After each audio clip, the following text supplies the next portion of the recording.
छोटा सा रात्रि क्लास है 6 अगस्त 1967। जो ब्राह्मणी आती है बच्चों के साथ तो उनको बार बार कहना चाहिए कि आत्माभिमानी बन करके बैठो, और ये सावधानी बार बार देनी चाहिए। इसको ब्राह्मणी के साथ जो बच्चे बाबा के सामने आते हैं उनको बार बार याद दिलाना है कि आत्माभिमानी बनकर बैठो।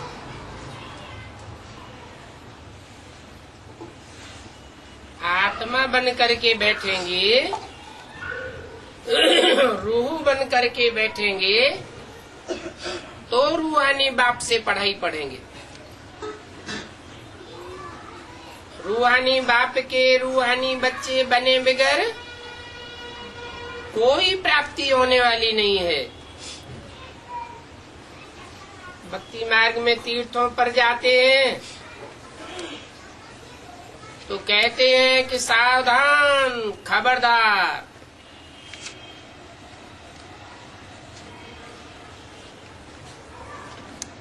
तो यहाँ पर भी ब्राह्मणी को खुद भी खबरदार होकर के रहना है।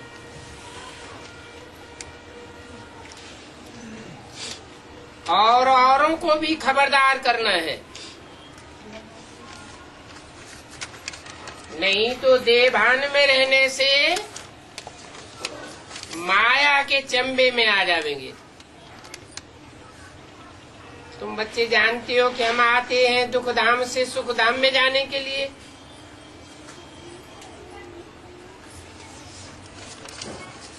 यहाँ बाप के पास किस लिए आते हैं?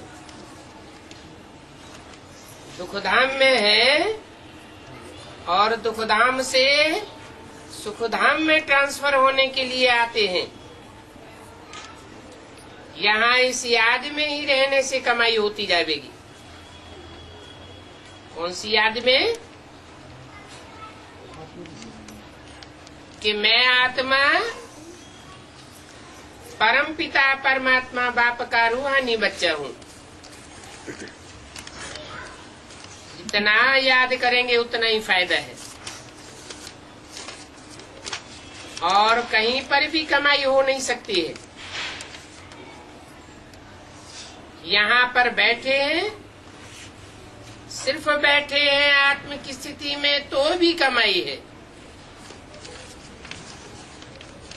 श्रीमत पर चल करके याद करना है और इसमें गफलत नहीं करनी चाहिए। श्रीमत पर चलना चाहिए, क्योंकि इस समय बहुत कमाई है। अनेक जन्मों की कमाई है। वो दुनियावी कमाई तो होती है एक जन्म के लिए। कितनी भी कमाई करें, शरीर छूटा और कमाई खलास। भले पोत्रे पड़पोत्रे खावेंगे, परंतु उस आत्मा को तो कोई फायदा नहीं हुआ ना। यहाँ तो जन्म जन्मांतर की कमाई है। इसमें गफलत नहीं करनी चाहिए।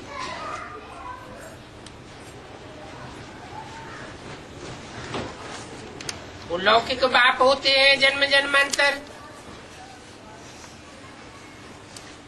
वो तो ऊंचे से ऊंचे कमाई नहीं करा सकते। और ये तो बेहद का बाप है, ऊंचे से ऊंचे बाप है। भगवान बाप हमारा है। तो ये बुद्धि में आने से नशा नहीं चढ़ता है। नशा चढ़ना चाहिए। बाप को सर्वव्यापी कहने पर भी वो नशा नहीं चढ़ता।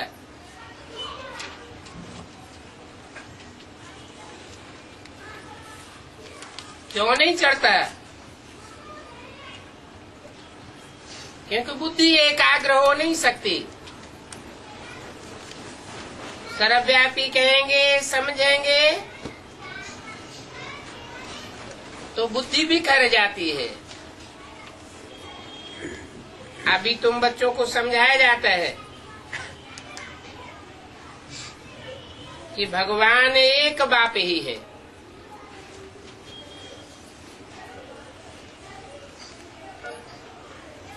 उस शिव बाबा से ही वर्षा मिलता है।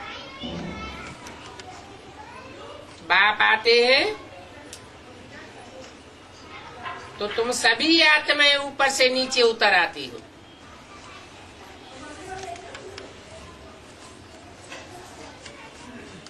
तुम आत्मा को भी अवतरण लेना पड़ता है, ऊपर से नीचे उतरना पड़ता है। मैं भी अवतार लेता हूँ। सभी बच्चे अवतार लेते हैं पार्ट बजाने के लिए।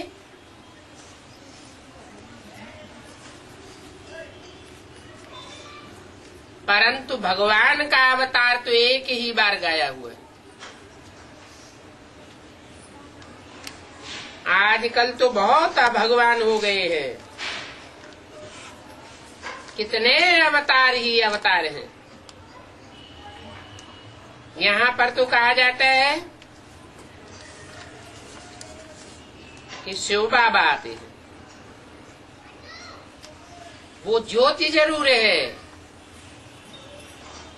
परंतु ज्ञान की ज्योति है। और वह बाबा आकर के क्या करते हैं?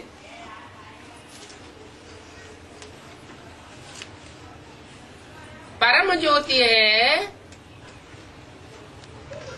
तो जरूर परम ज्ञान का प्रकाश देते हैं। अभी बाबा बताते हैं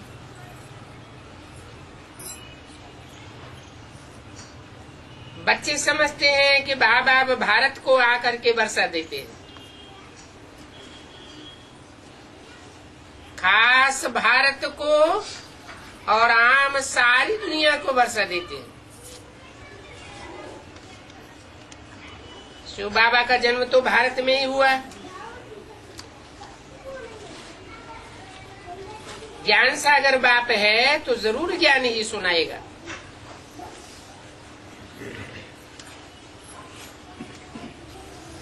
ज्ञान से ही सदगति होती है, ज्ञान से ही मुक्ति होती है।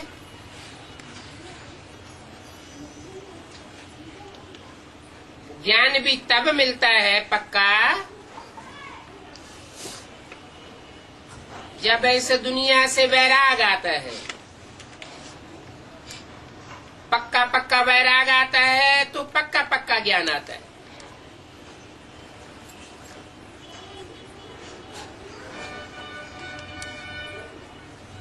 बाप से ही तुम पतित पावन बनते हो।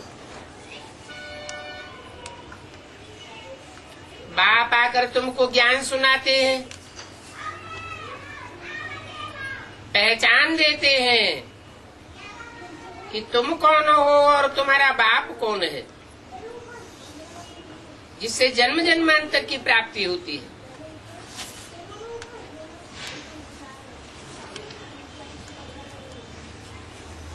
ज्ञान का तंत्र सुनाते हैं, मन मना भव।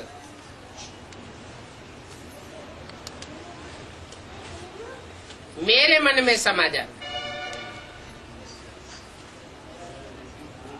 बाकी तो भक्ति मार्ग में अनेक मते हैं। महावीर भी इनको कहा जाता है।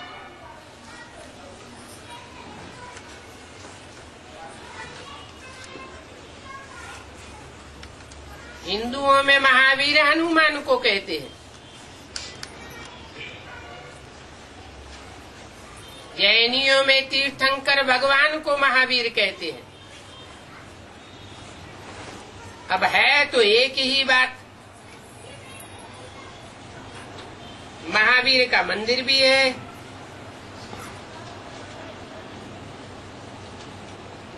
दिखाते हैं कि हनुमान तो इतना पहलवान था जो कि कितने भी तूफान आते हो हिलता नहीं था।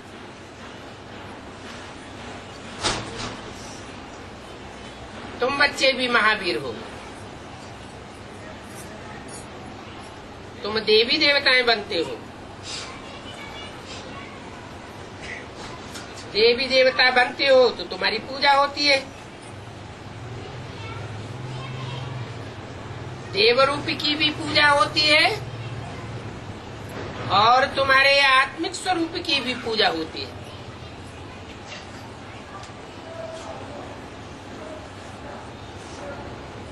शिव की भी पूजा होती है तो शालिग्रामों की भी पूजा होती है। पूजा तब होती है जब आप पवित्र बन करके दिखाते हैं।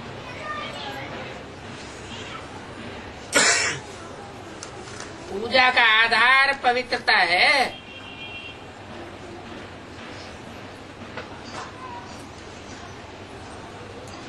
कृष्ण की आत्मा ने भी पढ़ाई पढ़ी है।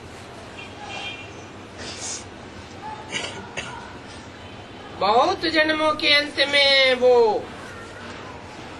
उस आत्मा में प्रवेश करते हैं।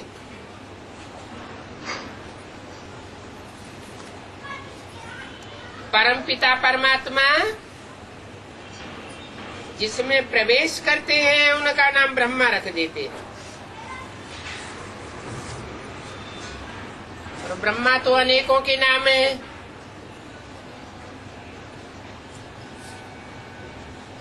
परंतु तुम प्रजापिता ब्रह्मा की औलाद हो।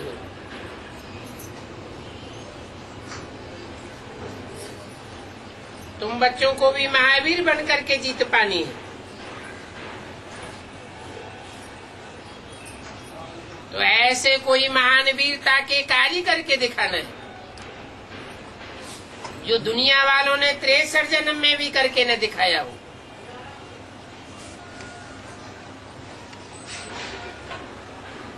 तो पहली बात यह है कि कहीं पर हम पतित तो नहीं बनते हैं।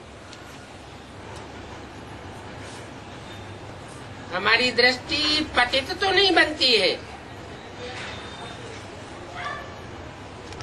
वृत्ति देह में तो नहीं जाती है।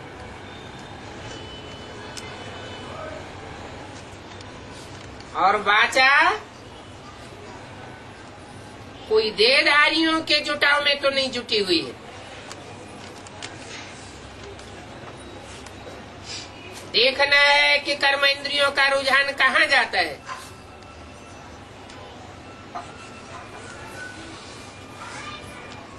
पतित पने की बड़ी संभाल रखनी।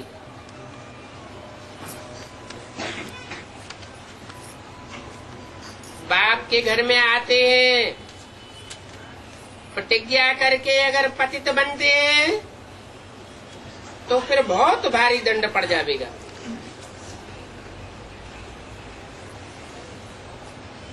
बाप तो ऊंचा उठाने आए,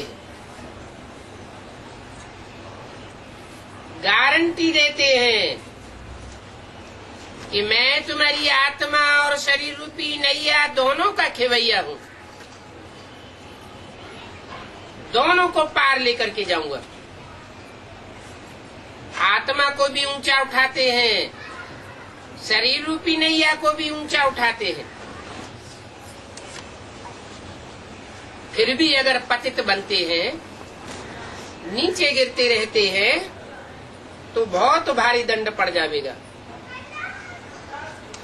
सारा रजिस्टर ही खराब हो जाता है, बहुत धक्का आ जाता है। विकार में गिरा तो समझो कि दिवाला मारा गया।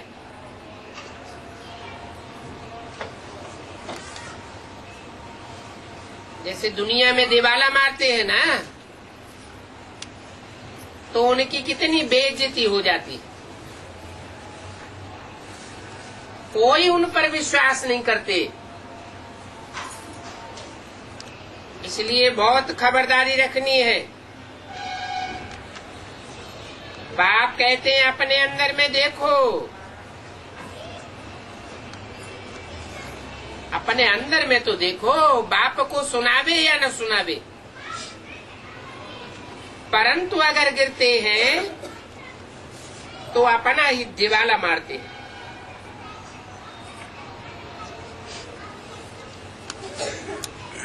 यहाँ पर तो तब बिठाया जाए जबकि कोई पक्की प्रतिज्ञा करे।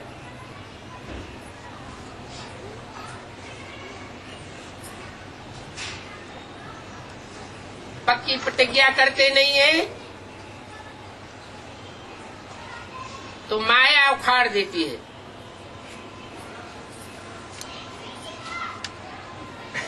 बैठे बैठाए फां हो जाते हैं। ऐसे बहुत होने वाले हैं। पक्की प्रतिज्ञा करें,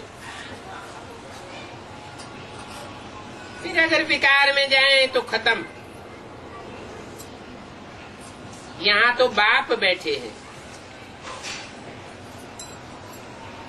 इंद्र भी उनको कहा जाता है। इनको इंद्र सभा की जो गायन है शास्त्रों में, वो किन की सभा है? सभा भी तुम ब्राह्मणों की है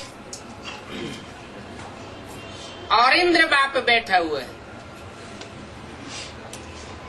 तो इंद्र की सभा यही है। इंद्र की सभा में शापित नहीं होना चाहिए। अच्छा, ओम शांति। अगला प्रातः क्लास है 7 अगस्त 1967। रिकॉर्ड चला है इस पाप की दुनिया से दूर कहीं ले चल।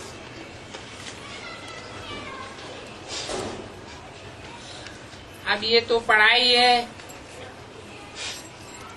हर एक बात की समझानी भी है, और जो भी सत्संग आदि होते हैं वो सब है भक्ति मार्ग के। उनमें कोई पढ़ाई नहीं होती है।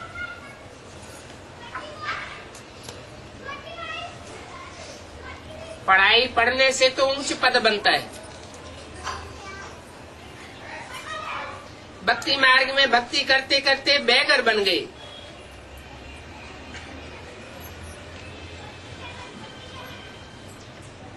वो बेगर्स जो फकीर होते हैं वो तो और होते हैं, और तुम और किस्म के बेगर हो। पहले तुम अमीर थे, अभी फकीर बने हो। ये तुम भारतवासियों की कहानी है। सुबह का अमीर, शाम का फकीर। ये कहानी कब तैयार होती है? हैं? कौन सी युग में तैयार होती है? पुरुषोत्तम संगम युग में ये कहानी तैयार होती है। अभी तुम अपनी जीवन कहानी बनाए रहे हो।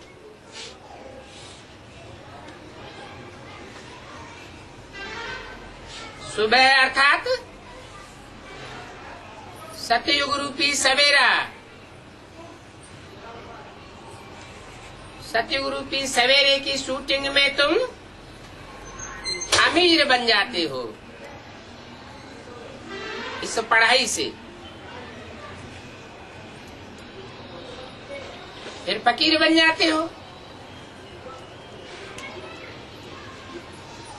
अभी ये किसी को भी पता नहीं है कि हम ही अमीर थे। तुम ब्राह्मण बच्चे जानते हो हम विश्व के मालिक थे, अमीर थे। अभी देखो अमीर चंद से फकीर चंद बन गए। अब ये तो पढ़ाई है। इस पढ़ाई को अच्छी रीति समझना है, पढ़ना है, धारण करना है और धारण करने की कोशिश करनी है। ये अविनाशी ज्ञान रतन है। ये अविनाशी ज्ञान रतन बुद्धि में धारण करेंगे तो जन्म जन्मांतर के लिए स्थूल रतन बन जाएंगे।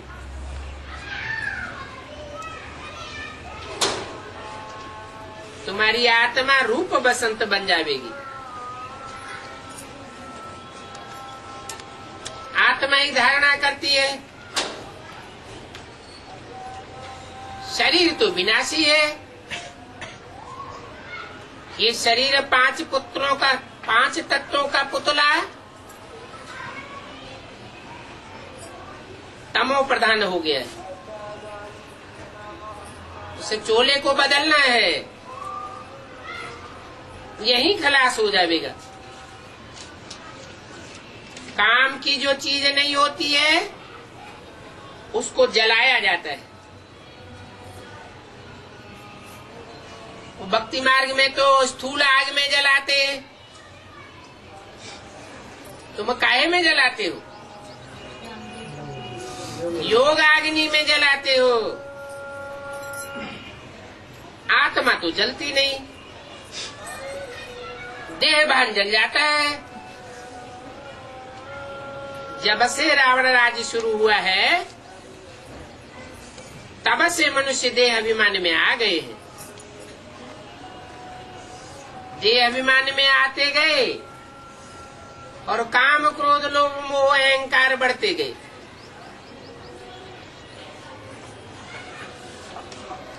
देह की इंद्रियों से, खासकर भ्रष्ट इंद्रियों से शरीर के सुख भोगते भोगते देह भान पक्का हो गया। मैं शरीर हूं, ये पक्का हो जाता है। आत्मा तो अमर है। अमरनाथ बाप आए आत्माओं को अमर बनाते हैं।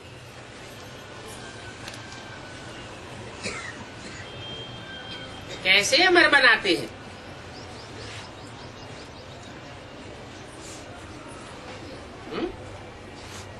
अमर माना क्या?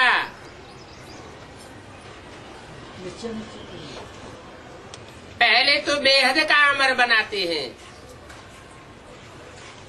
बाप का ज्ञान पक्का पक्का बुद्धि में बैठ जाए तो निश्चय बुद्धि सदा काल के लिए विजयते बन जाए। परंतु कोई न कोई के प्रभाव में आ जाते हैं। बाप के ऊपर से निश्चय हट जाता है तो बाप का बच्चा मर जाता है।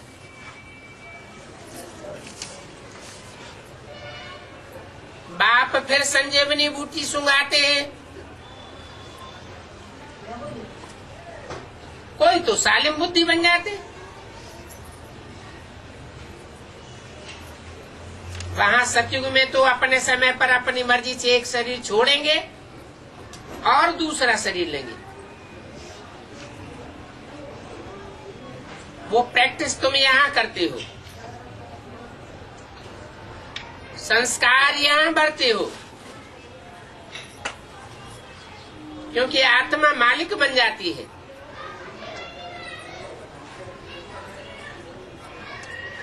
जब चाहे तो शरीर धारण करे, जब चाहे शरीर छोड़े।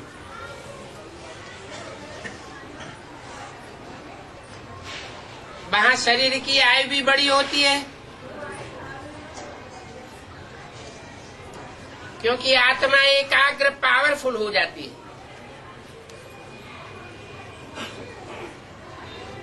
वहां मन की चंचलता होती ही नहीं।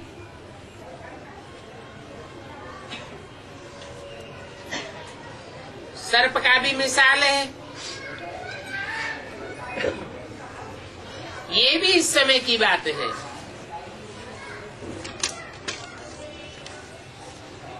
सर्प 3-4 बार खाल त्यागता है, जब जब खाल त्यागता है तो अंधा हो जाता है, फिर नई खाल आ जाती है।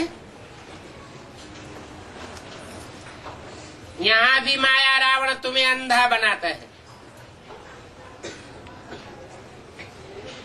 सतो प्रधान होते हैं तो सोजरे में आते हैं, रावण अंधा बनाता है तो अंधेरे में आ जाते हैं।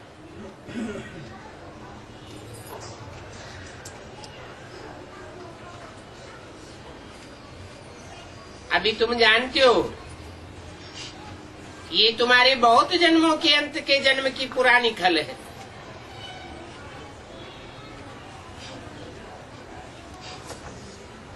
अभी 84 जन्म पूरे लिए।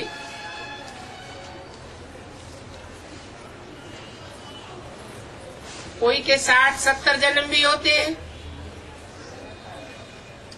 कोई के 50 होते हैं। त्रेता में जरूर आयु कुछ न कुछ कम हो जाती है। सतयुग में बड़ी आयु होती है। अभी पुरुषार्थ करना है कि हम पहले पहले सतयुग में आवे, बाद के सतयुग में आवेंगे तो क्या होगा?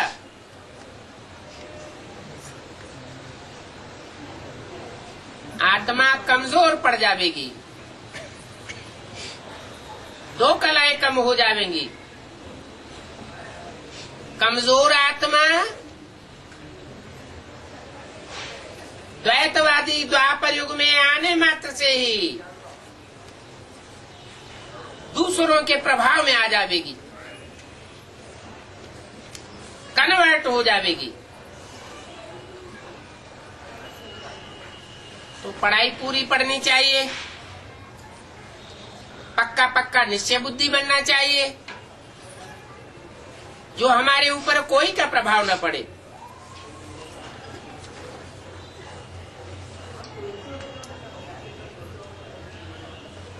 वहां सतयुग के पहले जन्म में तो कितनी ताकत होती है।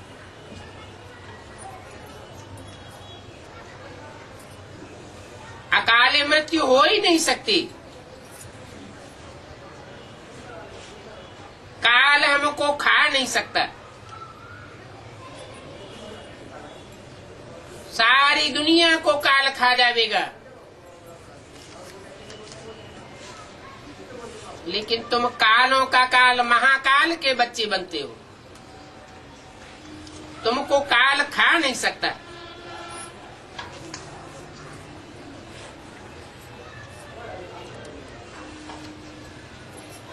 ताकत बहुत बढ़ जाती है। आत्मा की ताकत कम होती है तो शरीर की आयु भी कम होती जाती है।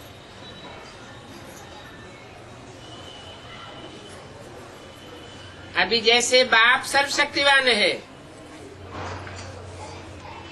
तुम्हारी आत्मा को भी सर्वशक्तिवान बनाते हैं। उसके लिए एक तो पवित्र बनना है और दूसरा निरंतर याद में रहना है। निरंतर याद में रहेंगे तो निरंतर शक्ति मिलती रहेगी।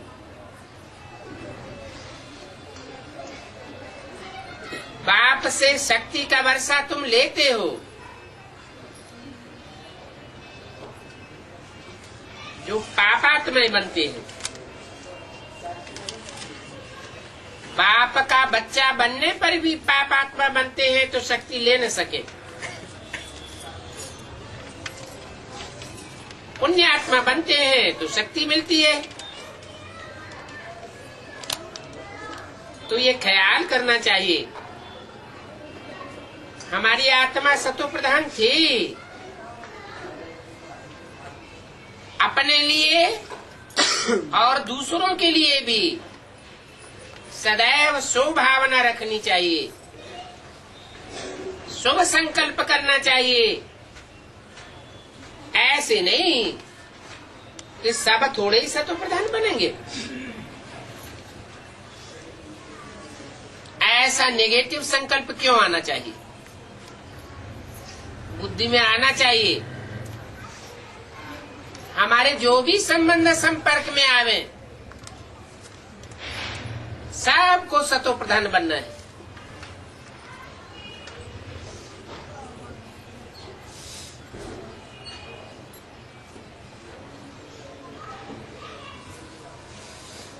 ऐसा संकल्प नहीं आना चाहिए कोई सतो प्रधान बनेंगे, कोई तमो प्रधान बनेंगे। अरे मैं सर्वशक्तिवान बाप का बच्चा, मेरे संसर्ग संपर्क में जो भी आवेंगे सब सात्विक ही बनेंगे। अपन को समझना चाहिए, पहले पहले तो हमको सतो प्रधान बनना है।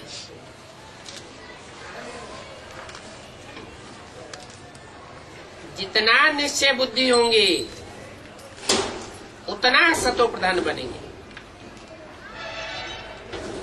ऐसे नहीं आना चाहिए बुद्धि में कि हम कैसे सतो प्रधान बन सकेंगे। ऐसे ऐसे ख्यालात आने से फिर डरक जाते, याद की यात्रा पर नहीं रहते हैं तो कमजोर संकल्प आते हैं।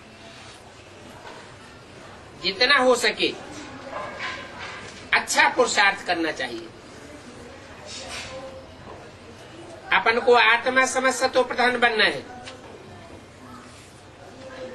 इस समय तो सभी मनुष्य मात्र तमो प्रधान है। तुम्हारी आत्मा भी तमो प्रधान है। तमो प्रधान आत्मा है तब तो नेगेटिव संकल्प आते हैं। आत्मा सतो प्रधान बनेगी तो संकल्प भी सात्विक आवेंगे। अभी आत्मा को सतो प्रधान बनना है, बाप की याद से ही सतो प्रधान बनेंगे। साथ साथ सर्विस करेंगे तो ताकत मिलेगी। समझो कोई सेंटर खोलते हैं तो सेंटर से फायदा लेने वालों के अंदर दुआ निकलेगी, आशीर्वाद उनके ऊपर आवेगा।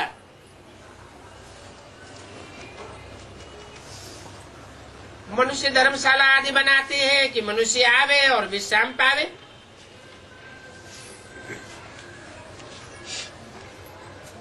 तो हारी थकी आत्मा धर्मशाला में आकर के विश्राम पा करके खुश होती है ना।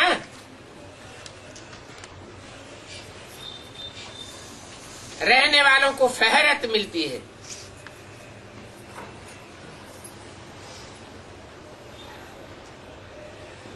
तो उनकी आशीर्वाद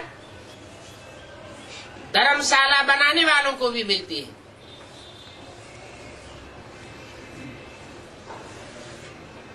तो फिर उसका नतीजा क्या होगा? जरूर अगले जन्म में वो सुखी रहेगा।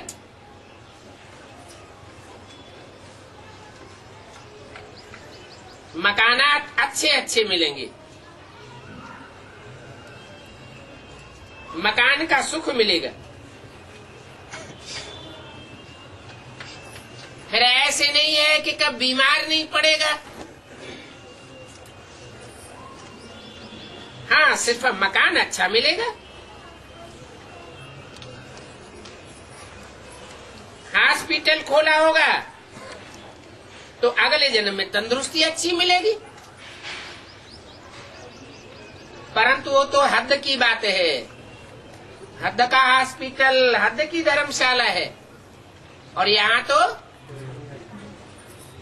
बेहद की बात है।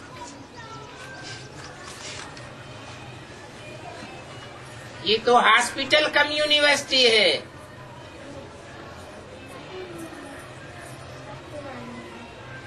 यूनिवर्सिटी खोले होंगे तो बहुत ऊंची पढ़ाई पढ़ेंगे। बाकी स्वर्ग में तो ये हॉस्पिटल आदि नहीं होते।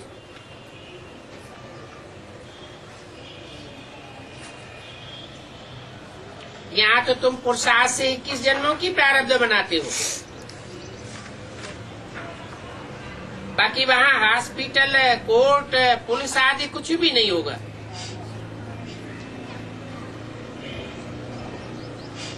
अभी तुम चलते हो ऐसे सुखधाम में, वहाँ सुखधाम में कोई वजीर भी नहीं होगा।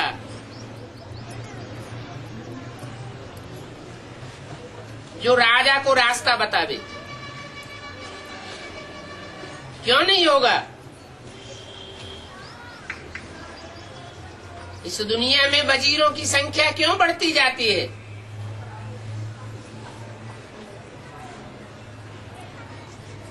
क्योंकि जो शासन करता है वो तामसी होते जाते हैं,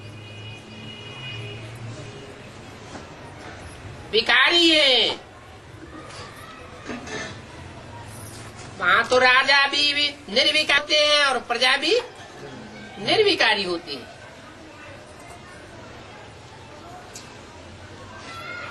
वहां वजीर होता नहीं। खुद महाराजा महारानी ऊंचे ऊंचे, जो ऊंचे ऊंचे हैं वो नीचे वजीर की राय थोड़े ही लेंगे भाई।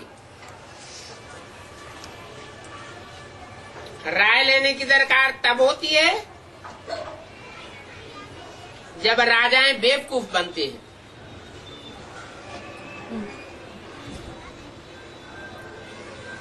विकारों में गिरते हैं।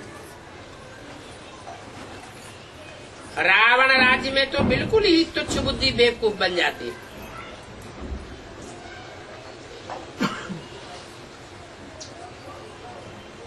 अभी तो ऐसे तुच्छ बुद्धि चल रहे हैं और बन रहे हैं, इसलिए विनाश का रास्ता ढूंढ रहे हैं। कुछ समझते हैं हम भारत को बहुत ऊंच बनाते हैं, परंतु ऊंच बनाने के बजाय और ही नीचे गिरते जाते हैं।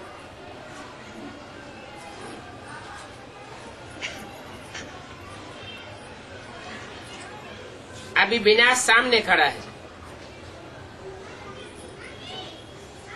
तुम बच्चे तो जानते हो अभी हमको घर जाना है। हम भारत की रूहानी सेवा करके अपना राज्य स्थापन करते हैं, फिर हम ही राज्य करेंगे। क्योंकि हम जो राज्य स्थापन करते हैं वहां यथा राजा रानी तथा प्रजा। गाया भी जाता है फॉलो फादर।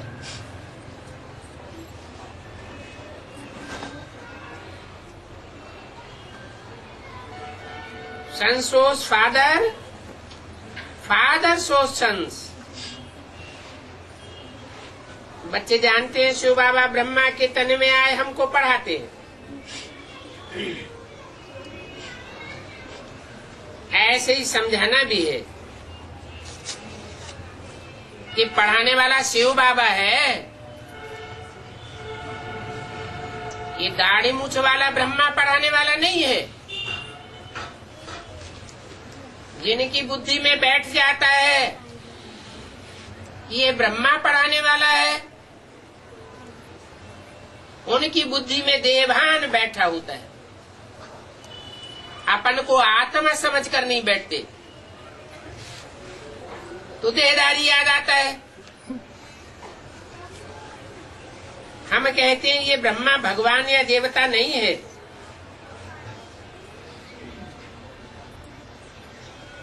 भक्ति मार्ग में भी ब्रह्मा को देवता नहीं मानते, इसलिए दाढ़ी मूछ दिखाई है। देवताओं के तो मंदिर होते हैं,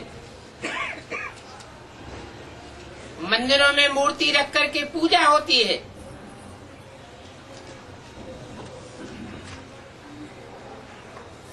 पवित्र विग्रह की पूजा होती है, अपवित्र शरीरधारी की पूजा हो न सके।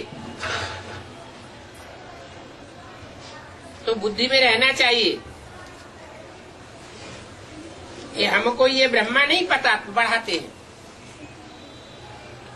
ये ब्रह्मा तो पतित तन का नाम है। बाप ने पतित शरीर में प्रवेश किया है। झाड़ में देखो, ऊपर चोटी में खड़ा है,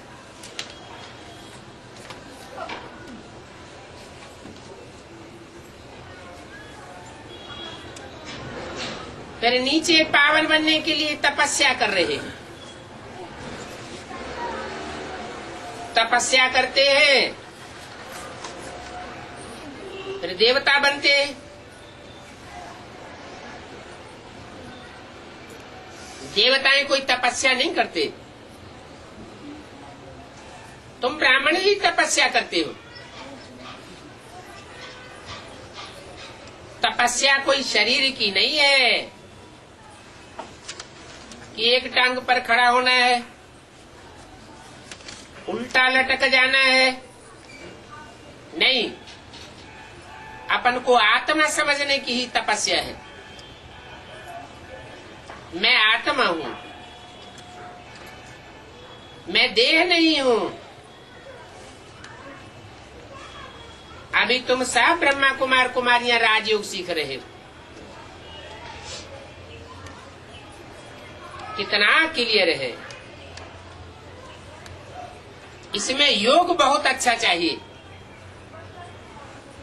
अच्छा योग कैसा होता है और बुरा योग कैसा होता है?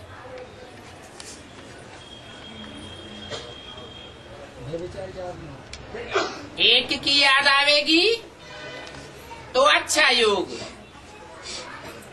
और याद में बैठते हैं खासकर, फिर इंटरफियरेंस होता है देहधारियों का, तो व्यभिचारी याद हो जाती है। व्यभिचारी याद को कहेंगे खराब योग।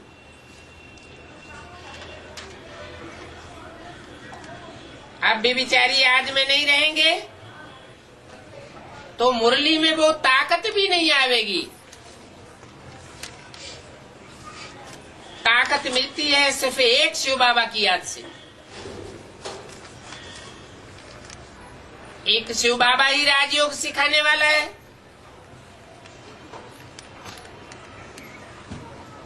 याद से ही तुम सतो प्रधान बनेंगे। सतो प्रधान नहीं बनेंगे, आप भी बेचारी याद में नहीं टिकेंगे, तो सजाएं खा करके फिर कम पद पाए लेंगे।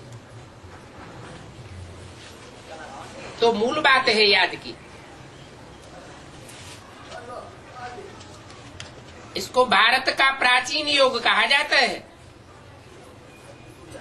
ये प्राचीन योग एक भगवान ही आकर के सिखाते हैं। मनुष्य मनुष्य को राजयोग सिखा नहीं सकता।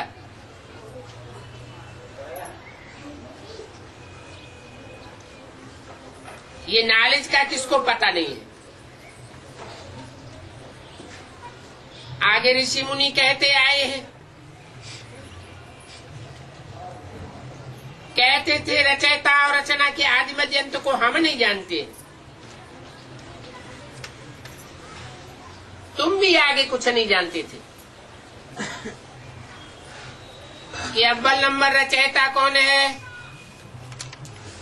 और अव्वल नंबर रचना कौन है। अभी तुम्हारी बुद्धि में आया है।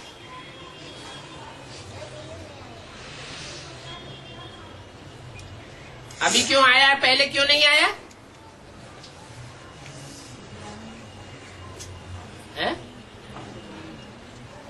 अभी एडवांस ज्ञान में आए, एडवांस पढ़ाई पढ़ी है। पहले बेसिक नॉलेज में थे तो रचना और रचयिता के आदि मध्य अंत को नहीं जानते थे। समझते थे कि ज्योति बिंदु रचयिता है,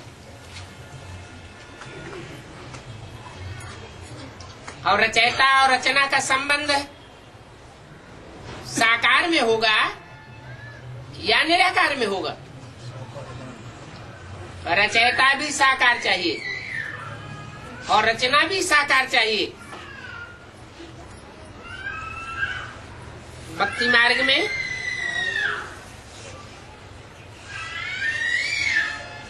विकार होने के कारण सड़ते रहते थे।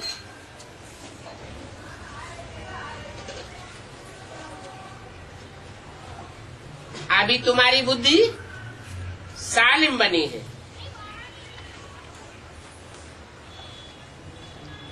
भक्ति मार्ग में बिल्कुल के सड़ करके काले हो जाते। इन 5 विकारों ने तुमको भरतनाट्य पे नहीं बनाया।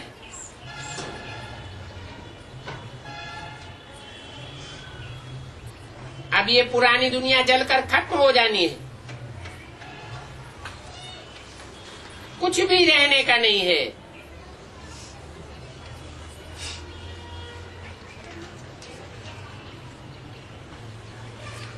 तुम भी नंबरवार पुरुषार्थ अनुसार भारत को स्वर्ग बनाने की तन मन धन से सेवा करते हो।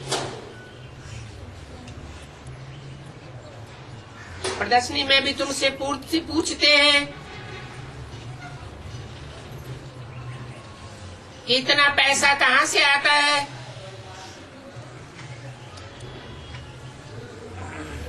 तो बोलो, हम ब्रह्मा कुमार कुमारियां अपने तन मन धन से राम राज्य श्रीमत पर स्थापन कर रहे। गांधी तो ऐसे नहीं कहते थे कि हम श्रीमत पर राम राज्य स्थापन करते हैं। उनको श्रीमत का पता ही नहीं। श्रेष्ठ ते श्रेष्ठ दुनिया में कौन है, उनकी बुद्धि में बैठता ही नहीं। तो रामराज्य कैसे स्थापन होगा? अब तुम्हारी बुद्धि में आया है कि राम ही श्रेष्ठ ते श्रेष्ठ पाठधारी है, हीरो पाठधारी है। श्रेष्ठ ते श्रेष्ठ को पहचानेंगे, उनकी मत पर चलेंगे तो हम श्रेष्ठ ते श्रेष्ठ देवता बनेंगे।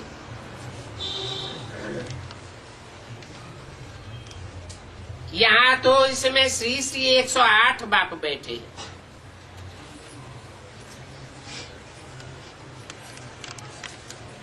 एक 108 श्रेष्ठ आत्माओं को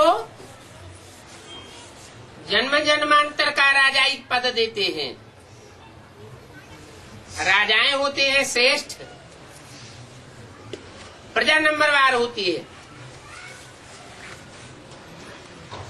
108 की माला भी बनती है ना, माला तो बहुत बड़ी बनती है। इतनी बड़ी माला बनती है, 16,000 की माला बनती है। उसमें 8 और 108 अच्छी मेहनत करते हैं। नंबरवार तो फिर बहुत हैं जो अच्छी रीति मेहनत करते हैं। रुद्र पूजा होती है तो शालिग्रामों की भी पूजा होती है।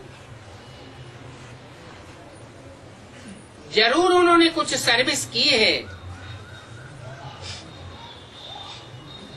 ऐसे नहीं कि उन्होंने कोई सर्विस नहीं की है।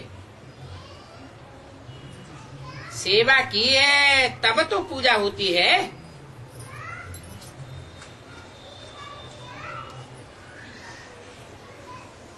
रुद्राक्ष की माला में रुंडों की पूजा होती है। विजय माला में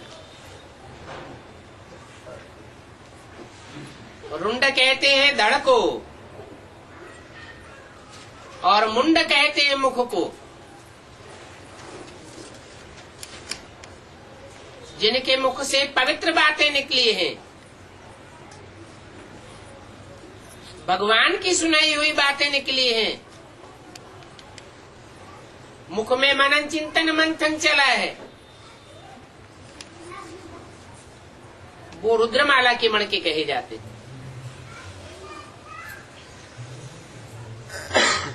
तो तुम सेवादारी हो, सबकी आत्मा को जगाने वाले हो। मैं आत्मा हूं ये बात भूलने से देहभान आ जाता है। मैं फलाना हूं, इंदिरा गांधी हूं, उनको ये थोड़ा ही पता है कि मैं आत्मा हूं, ये मेरे शरीर का नाम है। हम आत्मा कहां से आती है ये भी कोई को जरा भी ख्याल नहीं है। यहाँ पाठ बजाते बजाते शरीर का भान पक्का हो गया, क्योंकि सारा पाठ स्वार्थ के लिए बजाते हैं, अपने रथ की प्राप्ति के लिए बजाते हैं, तो देहभान पक्का हो जाता है। तो अपने रथ के लिए कुछ भी नहीं करते हो, सिर्फ पुरुषार्थ करने के लिए 2 रोटी चाहिए।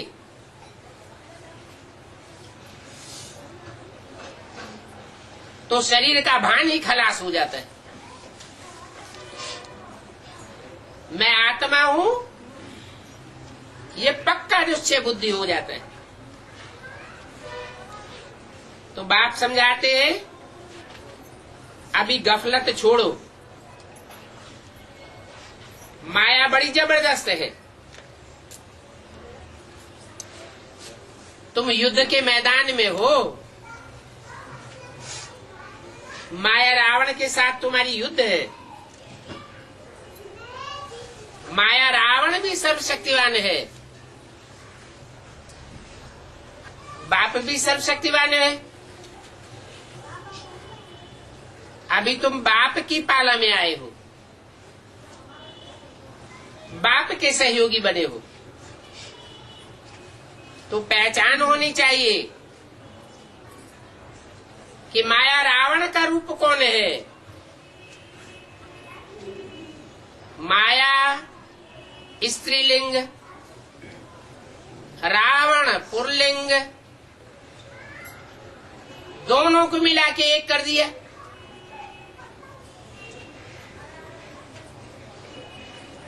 राम को पुरुष रूप में ही दिखाते हैं,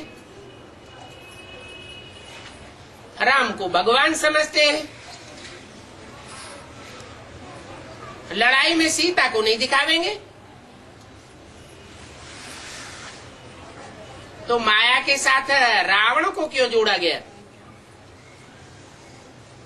माया से लड़ाई है या रावण से लड़ाई है?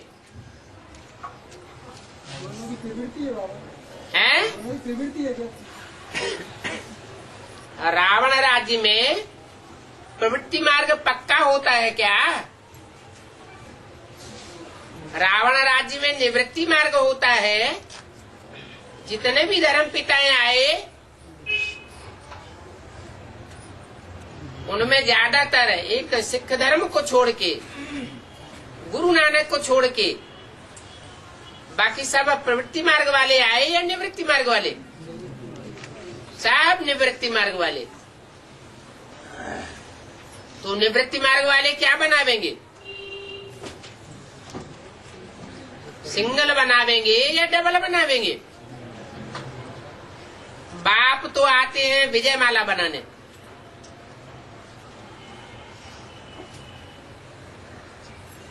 रावण की भी माला है, राम की भी माला है। रावण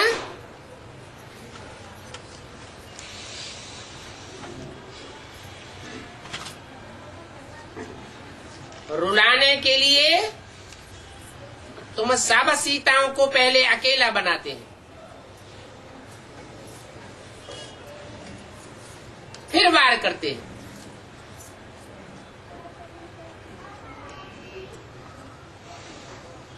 कैसे अकेला बनाते हैं?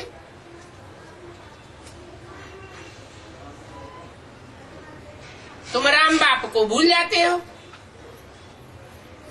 तो अकेले पड़ जाते हो। तो तुम्हारा माया रावण से युद्ध है। कभी माया भी रूप धारण करके आती है,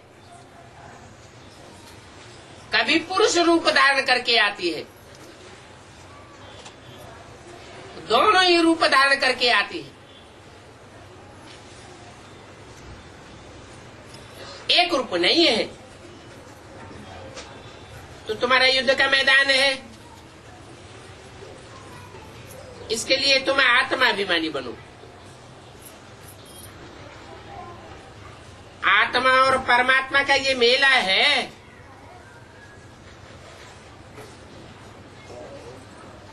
उन मेलों में तो परमात्मा बाप होता ही नहीं,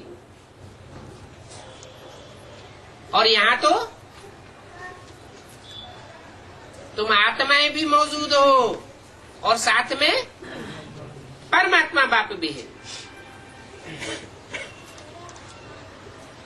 इस मेले में कोई दुकानें आदि नहीं है।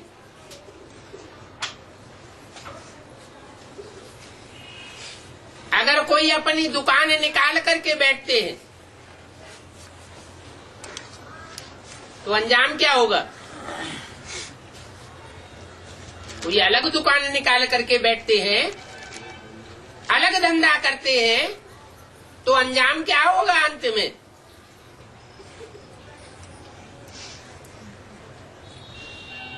बाप कहते एक ही हट्टी है, ये एक ही दुकान है, दूसरी कोई भी दुकानें इसके सामने टिकेंगी नहीं।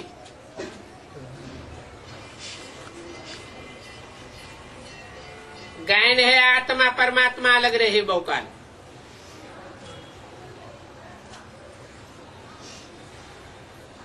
अभी बाप आया हुआ है तो अलग रहने की बात ही नहीं।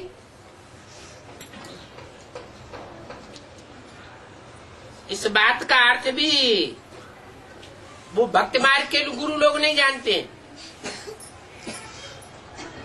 कि आत्मा परमात्मा अलग रहे बहुकाल। सुंदर मेला कर दिया जब सदगुरु मिला दलाल। कब की बात है?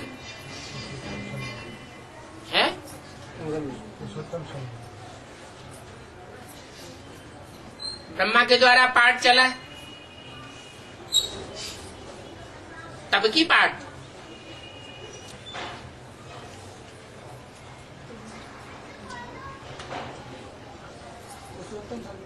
सदगुरु की बात है। जब सदगुरु दलाल के रूप में मिला तो सदगुरु का पाठ आज का है या अंत का है?